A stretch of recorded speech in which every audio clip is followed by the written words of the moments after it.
함수가 L이라고 하는, 즉 L이라고 하는 상수 함수가 되면 요놈이 A라고 했을 때 요놈들이 한없이 그쵸 X가 A에 가까워진다는 의미는 이런 얘기인데, 이 방향에서 아무리 열심히 가까워지고 이 방향에서 아무리 열심히 가까워져도 L 입장에서는 언제나 요 라인 위에 있는 움직임에는 함수 값은 다 L이랍니다. 그렇기 때문에 우리가 이렇게 되는 경우에도 리미트 x가 a로 갈 적에 fx의 극한값이 뭐다? L이라고 쓰는데, 요 L의 의미는 이 라인을 아무리 타고 움직여도 이 L이라는 값에 한없이 가까워지는 것이 아니고, 이 극한값 L 자체가 요 극한값에 우리가 L에 수렴한다 했을 때 요 L이라고 하는 것은 실제 요 L을 가리킨답니다. 리얼처럼.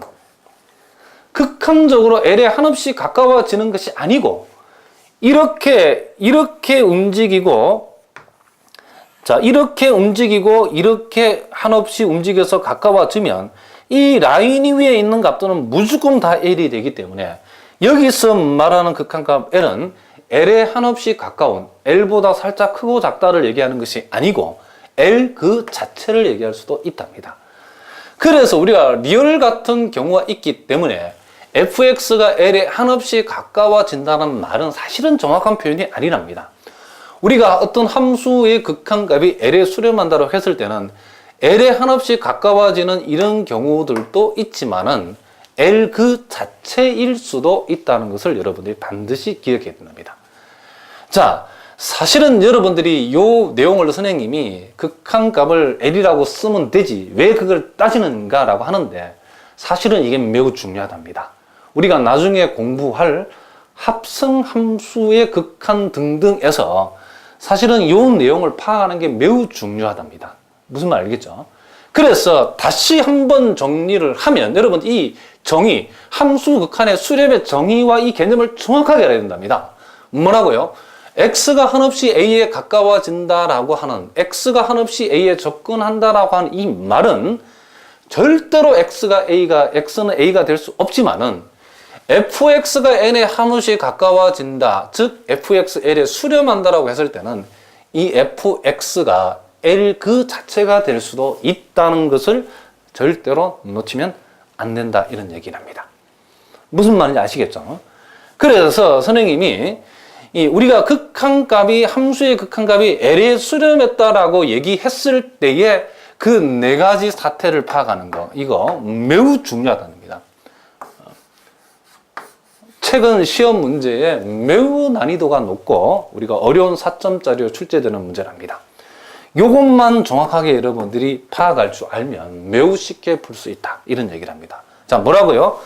함수 fx가 L이라고 하는 값에 수렴하면 그 의미는 L보다 살짝 크고 작다를 동시에 얘기할 수도 있고, L보다 살짝 크다만 얘기할 수도 있고, L보다 살짝 작다만 얘기할 수도 있고, L 그 자체가 될 수도 있다를, 이 넷 중에 하나를 의미한다는 것을 여러분들이 반드시 전제를 가지고 문제를 볼 줄 알아야 된답니다.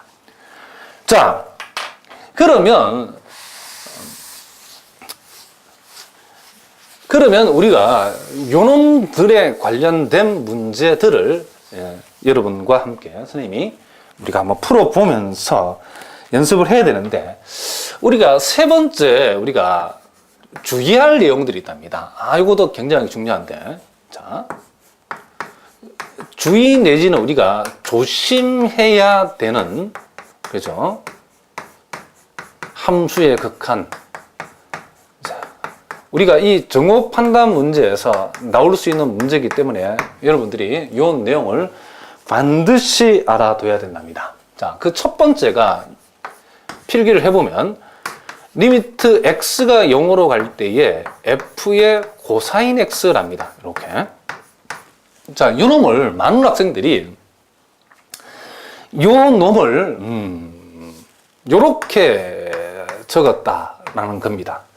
x가 한없이 0에 가까워질 때에 f 코사인 x를 생각해 보라고 했더니 x가 0으로 간다는 극한을 여기에다 바로 적용을 해서 코사인 x는 한없이 x가 0으로 갈 때 요놈의 극한값이 1이 되기 때문에 그래서 코사인 x 대신 1이라고 이렇게 적어버렸답니다. 자, 요렇게 적으면 여러분 맞을까요? 틀릴까요?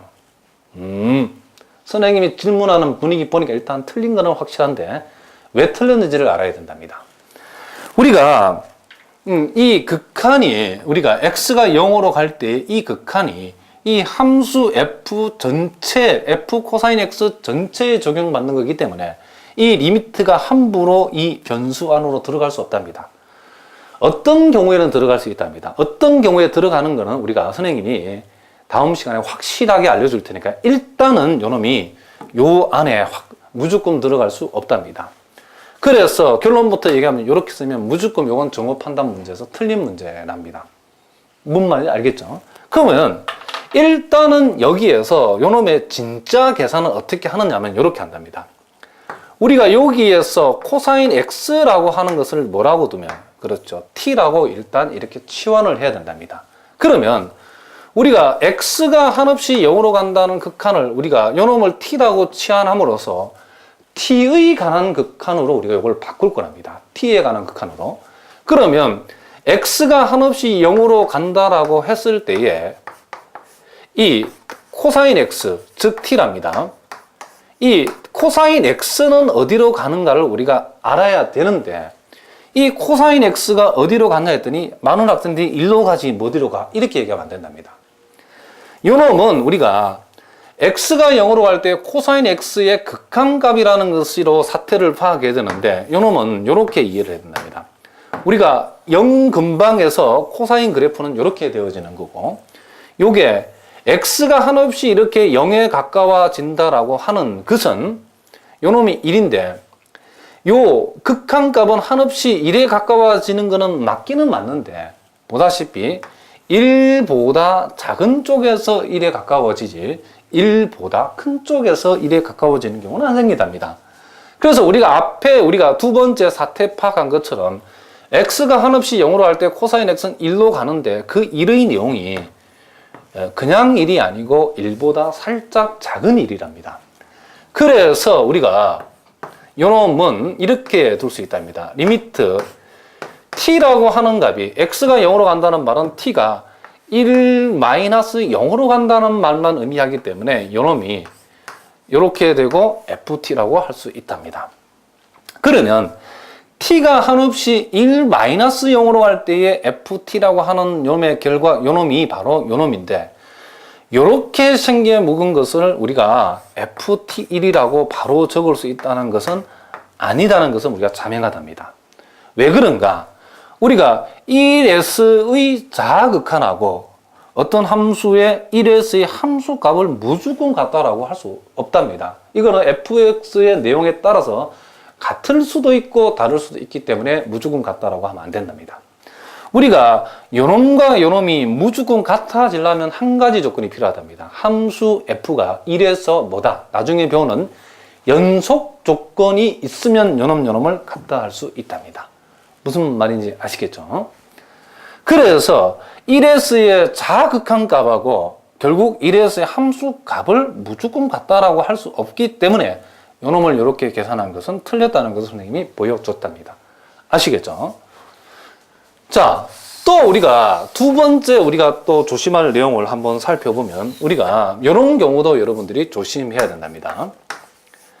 리미트 x가 0으로 갈 때에 fx의 제곱이라고 하는 놈을 f0이라고 쓰면 맞는가? 이런 얘기를 합니다.